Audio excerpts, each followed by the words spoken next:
Welcome back, episode 147 of the Bears' latest podcast. I'm your host, Colton St. Vincent. We're diving in right away, 8 seconds in. Tremaine Edmunds was given permission to seek a trade. He was probably our best defensive player last year. He was Pro Bowl caliber. Week 10 got an injury, kind of banged up towards the end of the year, but still led our team in tackles.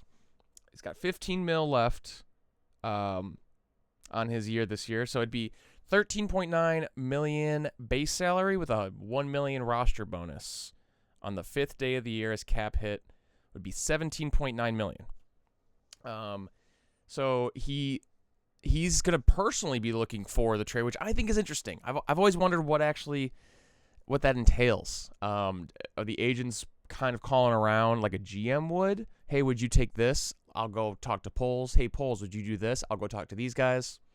Or are they just looking for the teams that would be interested? Give Ryan Poles a list of teams, then he does the work. I don't know. It's pretty interesting.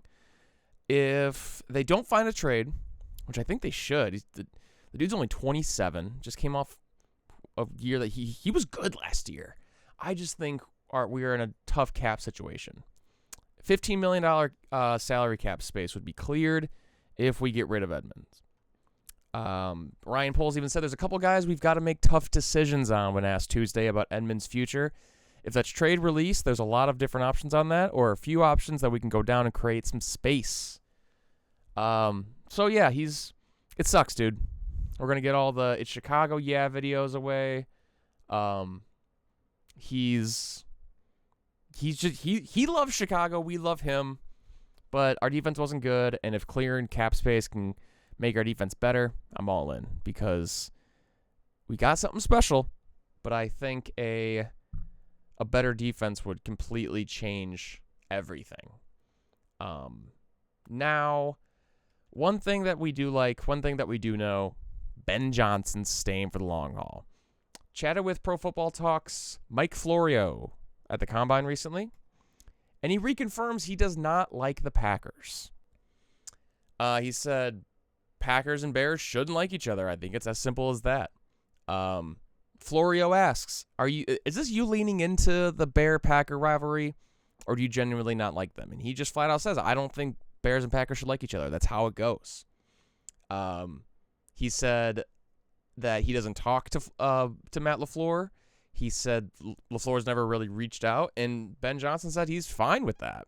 That's kind of how it should be. Rivals should be rivals. It's football. It's not like it's not what there are sports like golf where you're playing yourself, and there's sports like cheerleading where it's all judge-based, figure skating, and you're not playing against other people. You're just seeing how well you can do, and that's probably going to...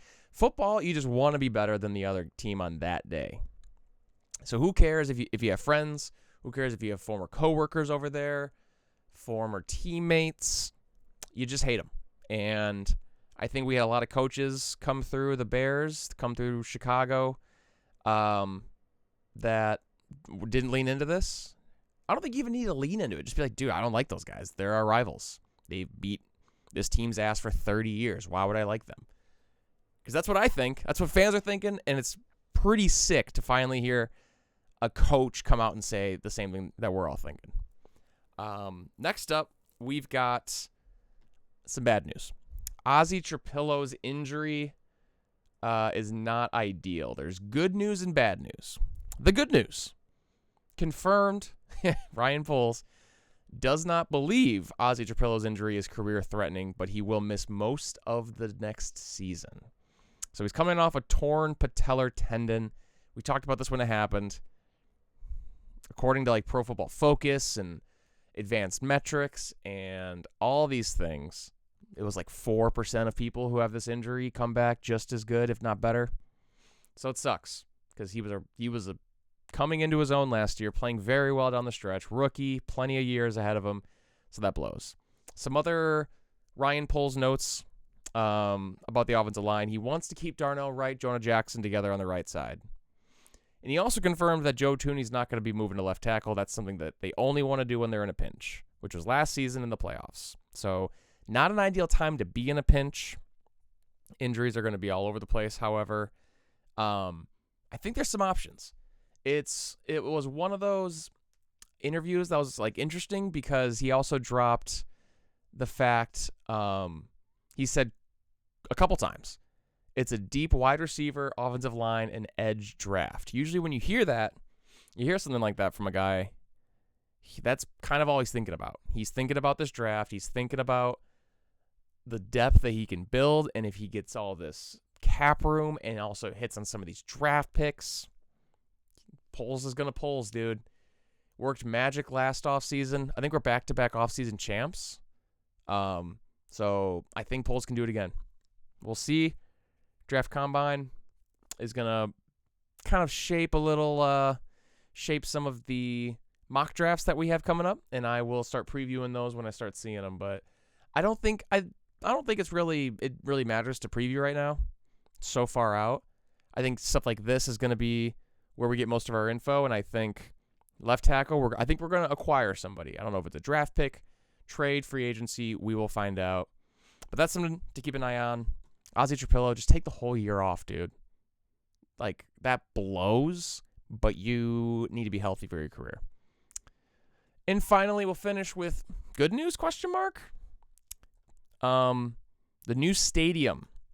Illinois lawmakers proposed a bill late Wednesday night outlining tax breaks for the team in an effort to lure them to Arlington Heights.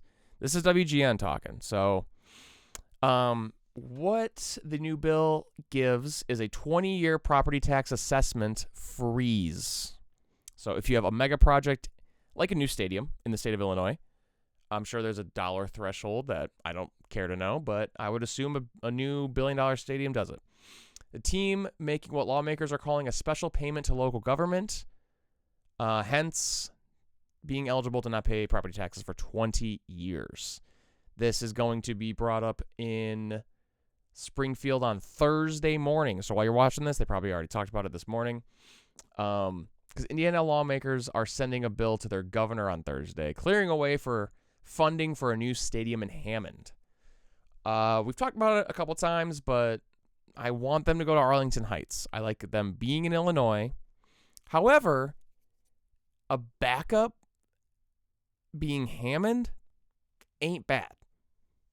It sounds dumb because it's the Indiana Bears, the Gary Berries, however you want to call them.